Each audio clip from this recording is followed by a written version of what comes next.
ان مصر دايما تشوف براعم جميله زيكم كده تتفوق في حياتها وتقدر تبقى نواه لتقدم مصر، لان هو ما فيش تقدم هيحصل في العالم كله الا بالتعليم. مفيش اي حاجه ثانيه خالص، ولا تكنولوجيا ولا اي حاجه في الدنيا، التعليم فقط.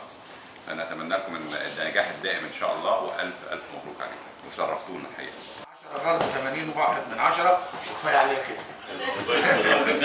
مش هنقول اكتر من كده. النسب بتاعتنا برضه نفس النسب. طبعا النهارده دلوقتي لاول مره هيعلن الاوائل.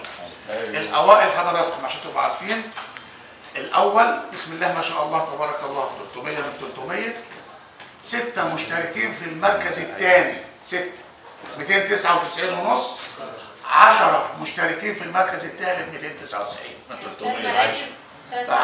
فلسه اول مره هنعلنها احنا حضرتكم، ما حدش يعرف ولا حد من المدير العموم يعرف.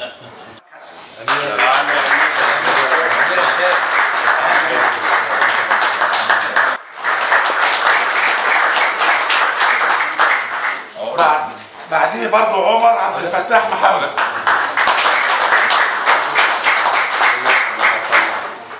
من الله تعالى. يلا عمر. مبروك يا بنتي. شيماء. منصور. كله موجود ان شاء الله.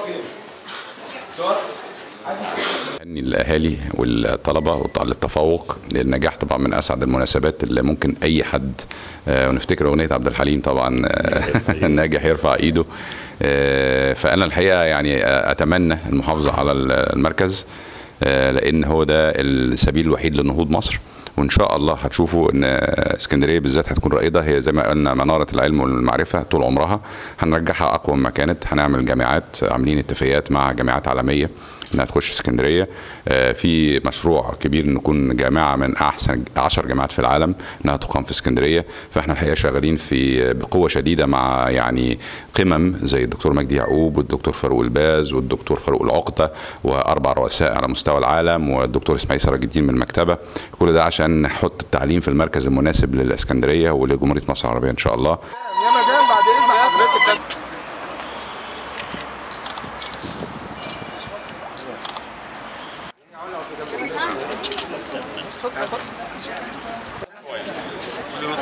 يلا كل سنه وانتم طيبين.